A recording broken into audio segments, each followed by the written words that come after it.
Welcome back to another episode of the Seattle Sports Show where we love Seattle Pro Sports. I'm your host, Mikey, and we are here to bring you another Seattle Seahawks 7 round mock draft. My goodness, again, love all the involvement that there is in these videos with the views and then the comments lately. You guys have been leaving some really good feedback. And, I've gone back and even watching or reading some of the comments from the older posts that people are just now getting to now and posting on. And so what I'm realizing is, yeah, there's a lot of scenarios that I want to play out that I still haven't played out in these mocks.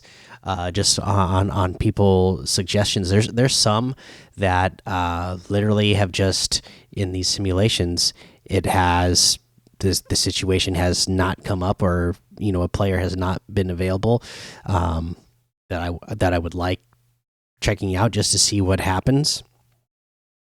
If we picked a certain player at pick 16, if that player fell to us at 16, somebody I saw mocked to us a lot in the early days of the mock drafts here for 2024 when all the big mock draft guys were putting their mocks out, but it has never actually felt to me that way in simulations. So there's still a lot of scenarios to play out over the next month. So let's do it. Let's get into it. Let's get into this simulation again. This is going to be number 20. Not a single one of them have ended up the same. So let's dive in here and see what happens. And yeah, that's a certain scenario that I've been thinking about. Still has not played out for us. In this one, I'm getting some trade offers, and I think since we're getting trade offers, I am going to take one here with Carolina. I'm going to swap 16 for their 33, and they're also going to give us 39. So they're giving us like two top of the round second round picks plus their 2025 fifth round pick. So let's take that, see where that gets us or what it gets us. Okay, again, because I'm not really so concerned about picks for next year. The only trade offer that we have on the table right now is mostly for picks next year, but we want to go through this simulation and look at players in this draft. So that's what we're going to do. And we picked up an extra pick here in the second round. We still only have 3 picks within the first 3 rounds. We didn't make one in the first round, but at least we got that extra pick. And because of the way this one fell to us, so we're picking at the first pick of the second round, number 33 overall, and Johnny Newton, Jazeer Newton, has fell all the way to us at this point. And in this situation, we're talking about best player available, right? If I'm the Seahawks and I'm saying, wow, we traded back and Johnny Newton is still here in the second round, we gotta take him. We don't want to pass up on that young defensive tackle that we can add to our line and become part of that rotation. Big guy, nice size, good athletic ability. I mean, if he really did, and I do not expect this would happen, but hey, this is a scenario we're playing out in this simulation. This is what happened in this particular case. We are taking Johnny Newton right here at 33. What a steal that would be, right?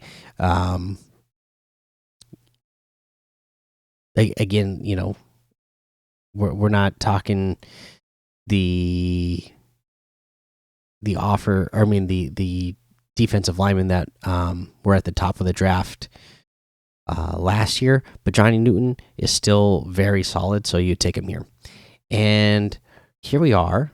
pick 39. And one of my guys that I really want is still available. So Graham Barton. Boom. And to me, this is how you build a team. You build it from the inside out. You got to build both offensive and defensive line. It's just so important. You can't go without it. I mean, if you have weak offensive and defensive lines, your team's not going to get very far. We have a trade offer here, so Indy really wants somebody. We might regret it, but we are just moving back one spot. We're swapping 81 for 82. There must be somebody they really want. And then we're swapping. Sorry about that. We're swapping our 2025 7th round pick for their pick 151 in this draft. I still see some players available at this point on the board that I would be happy with taking. So if they just happen to take the guy I want specifically here, I think I'm going to be okay with it because I still got other ways that I can go that I'll be happy with. So I'm going to take this offer just so I can get an extra pick in this simulation here. And yeah, I'm not interested in these other trade offers that are made to us. And they didn't take who I was worried they would take anyways. They really wanted that center, Cesar Van Pran. Good for them. I moved back a spot and picked up a an extra pick, and I'm still gonna get Junior Colson here. So feeling good about that. And then we're at pick 102. Okay. So again, for us, we got a great defensive tackle piece for us. We got a good interior offensive lineman. We got a good linebacker for us. Let's see here. What's available around here at 102 that we're thinking could help this team out? Okay, well, here's another Michigan player that I don't think we've taken in any of these drafts either. But Mike Sanders still,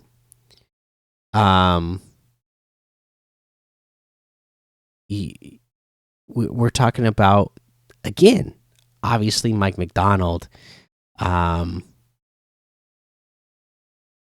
you know, with the defense he runs and having the familiarity with this player, he's going to know how good this guy is and if he's going to work at the next level and if he's going to fit.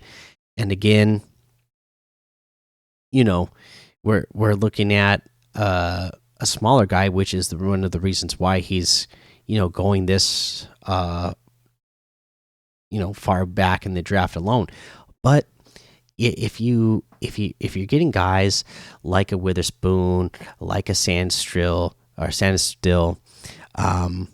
then you're having guys like Mike McDonald likes to have, where you can plug them all over the field, keep those you know, the opposing offense guessing, not knowing where coverage is, what kind of coverage they're in, who's bringing pressure, who's not, you know, who's lining up one side of the field and the next play they're on the other, just keeping them guessing.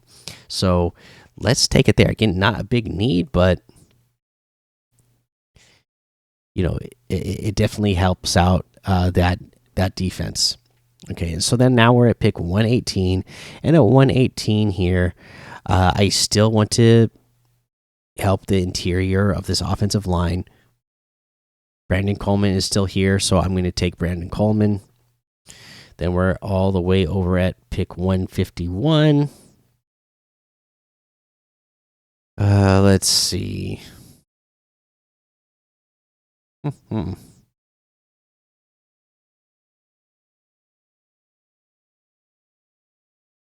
Let's see. Okay. Well, you know what? I, I'm.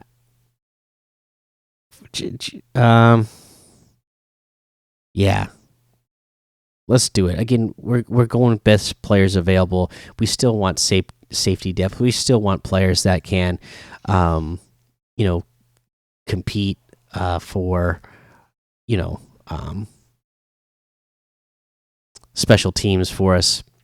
And so we're going to take Jaden Hicks here. Huge safety, right? Big guy.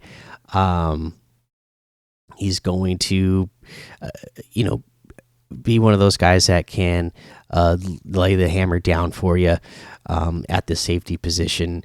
And again, hopefully, he's a guy that can come in and refine his skills and, learn from Mike McDonald and learn in that system and just improve overall as a safety. And maybe he's that type of hybrid guy that maybe they you were thinking that not Jaden, but Jamal Adams could be kind of be, that big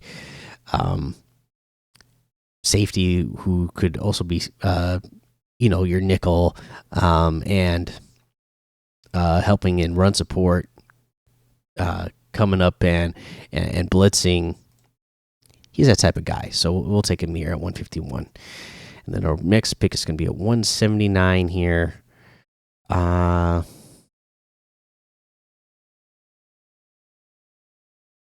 Well, looking for me, I do like Maris Liafau here. I prefer linebacker at this point in the draft, so that's who I'm going to take.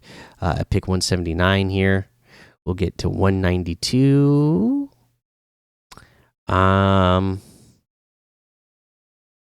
But we do have an interesting trade offer. So we're at 192 right now, but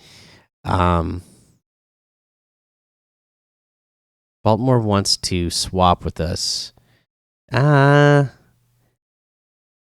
that ends up not being really worth it. You only pick up one extra pick. You move. Yeah, nah, I'm not going to do that one. Pick up the one extra pick, but I think there's a couple players here that I don't want to miss out on either. Still at this point,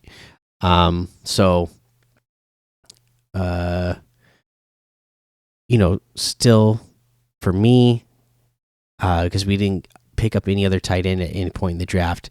Like, let's not miss out on AJ Barner. So we'll take AJ Barner here at the 192, and then let's see here what's going to happen at 235. Okay, here's one again, not a need at all. You want to carry a fourth running back. The Seahawks like to do it. We lost DJ Dallas, so we need that fourth running back, right? And I've been getting a lot of comments. A lot of people like Kamani Vidal. So in this one, why not? It's the 7th round. We're looking for somebody to come in and compete because we didn't see anything yet out of Kenny McIntosh. So let's get some more guys in here to compete for that role, and that role of passing down back or a special teams guy. So there you go.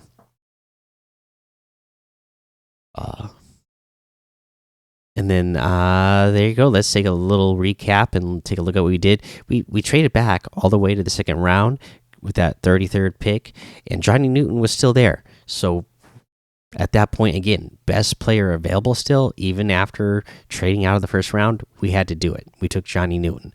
We were still able to get Graham Barton and Phil, get a really good player available that also fit a need at 39. So we did that.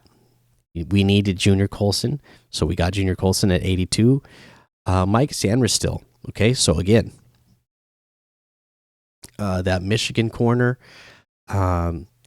You just want those feisty guys that couldn't go out and get it in this Mike McDonald system.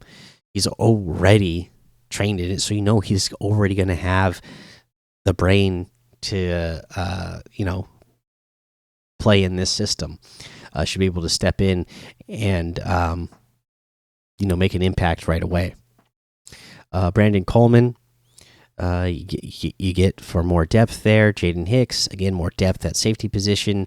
Get that big guy that can lay the law down in the middle of the field or come up and lay the law down in the run game. Maris Leofau for linebacker depth. AJ Barner for tight end depth. And then Kamani Vidal for running back depth, and competing for special team spots. All right, there you go. There is this mock. Let me know what you think of this one. Give me those grades A, B, C, D, F. What would you give this one? And then, please subscribe. We are slowly gaining more subscribers every day, and I just absolutely love that. I appreciate it. And you guys are also leaving some great comments and feedback on these. Keep that coming. I love to hear it. I love to see it. I love to see all the suggestions. I mean, like I said, in this draft alone, we're taking a suggestion I've gotten a few times now for taking the running back in the late round. So hopefully that's making some of you happy that have been wanting to see me do that. Yeah, and let's keep doing these. Let's keep having fun. We still got a month to go before the draft, so let's see what else we can come up with. And again, there's still some scenarios that all the big name mock guys came up with towards the beginning of mock draft season that I still haven't got a chance to play out because never in the simulation has it fallen to me where a certain player was available at 16. So if it ever happens, I'm going to do it just to play it out because it was. I've seen it suggested a lot that Seahawks would take that player if he was there. But I don't want to tell you because I just give you that little tease. If it ever happens, we'll do it. If it never happens before we get to the actual draft, I'll let you guys know what I'm talking about. But yeah, that's going to be the episode. So, again, hit the subscribe button, the notification bell, leave those comments, hit the like button. If you're listening on a podcast version, please subscribe, please follow, leave a 5-star rating and a written review because it really helps out the show. And thanks for listening to the Seattle Sports Show where we watch legends awaken. So take cover because with a sea of sound, you will see us rise to reign supreme and win forever.